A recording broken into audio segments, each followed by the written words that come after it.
The Boston Bruins dodged a major bullet in the game against the Anaheim Ducks. Brad Marchand crashed into the boards and missed majority of the third period. And if this doesn't tell the Bruins that they need to make some moves, I don't know what does. I'm going to be kind of talking about this instance and what is really coming from this, from the reaction from not just fans, but also critics alike about the Brad Marchand incident, as well as kind of going over the game, and a game that the Bruins really needed to win if they wanted any future success coming from this season. I'm going to talk about all of that here in this video. Before we get into it, though, we're on the road to 6K.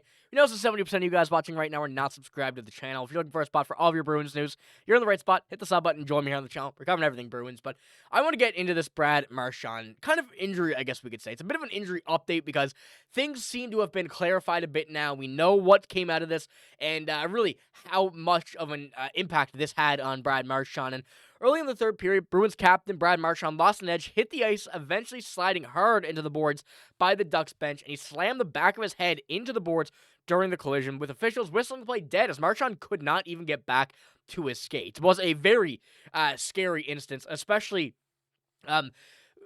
after all the injuries that we've kind of seen and been hearing about from the Boston Bruins, Charlie McAvoy, Elias Lindholm, and now your captain Brad Marchand going into the boards like that was obviously a very scary situation to watch, but he did ultimately come back, which is a very good thing, but he did go back to the bench, crawl to the bench, did not get back to his feet, was looked at by trainers, stayed on the bench for a bit, and then went to the locker room for a majority of the third period. He eventually returned to the ice for the final minutes of regulation, recording a secondary assist on Morgan Geekie's equalizer with 1:11 in the period. Now, no other player other than Brad Marchand would be able to do this, coming back from what was a concussion protocol, and obviously that was the look, at least right away, when it was, shown on camera, zoomed in, that the back of the head hit the boards.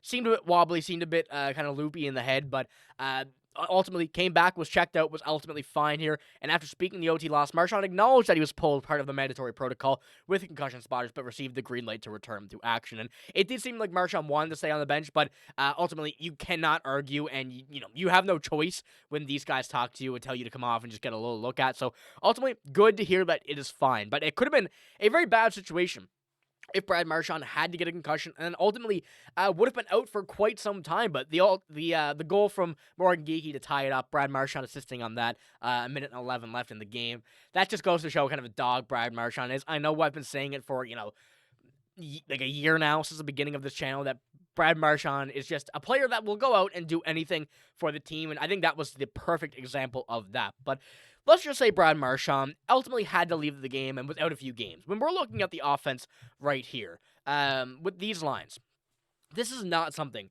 that you want to see. With Marchand out here, your left wing would be very, very shallow. And, Morgan Geekie being the top of this one here, and ultimately you never really know what could happen with that line. There's been success before the Four Nations face-off, but this game we didn't really see too much from the Boston Bruins. And the game against the Anaheim Ducks that you realistically should win, we didn't. And it goes once again to show that this is not a playoff lineup. This is not a playoff forward group right here, and it is not a playoff roster to this point. And it goes really as well with what I'm mentioning in the past few videos, with Don Sweeney kind of saying that, we don't know if we're going to be buyers or sellers. It almost seems like the white flag is being waved by some of the, hidden quotes that he had in the most recent video and kind of his most recent press conference as well, where he did discuss those injuries. But when you're looking at this group, regardless if you're buyers or sellers, you need players that can compete at the NHL level. Riley Tufte right now just is not that yet. We know that he's been up earlier in the season, was not playing his best, got sent down, now back up again, and out for Cole Koepke. Trent Frederic has just had nothing going for him this year.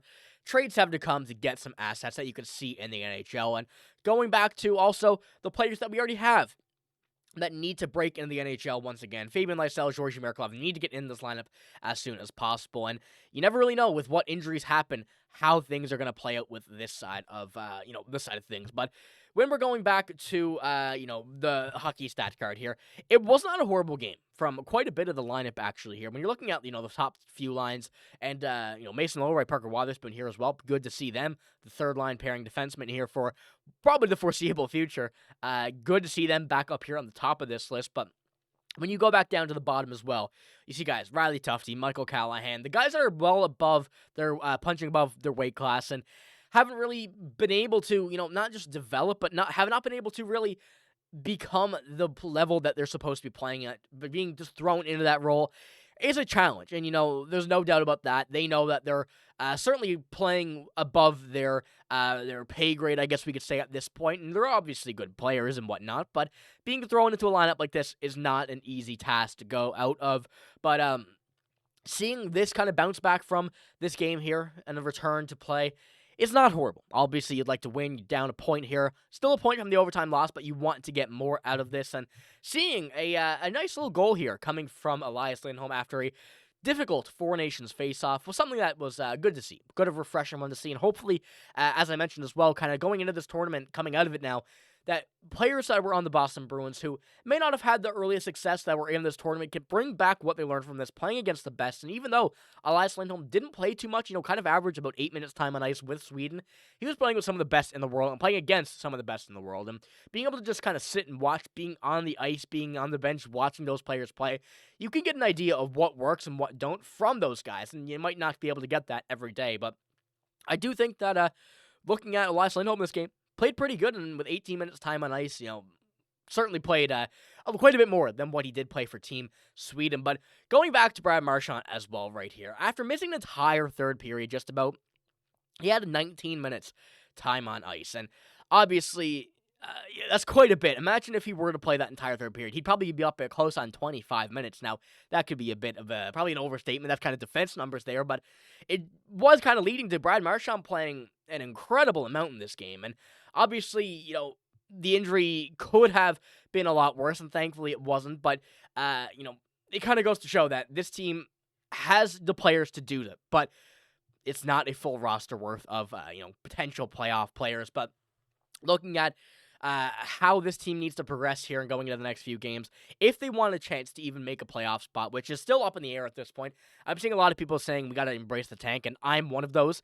It's hard to say that you want to see the team lose, but for the sake of getting a better draft pick, for the sake of seeing a better future for this team, it is almost better off to seeing this team lose. But I still want to see the success, because we don't know how much longer Brad Marchand has with this team, especially in the league, and also kind of the same with a few other players here, and wasting away some contracts. It is a tough kind of idea to look at, but we never really know how things here are going to work out. But with the Boston Bruins,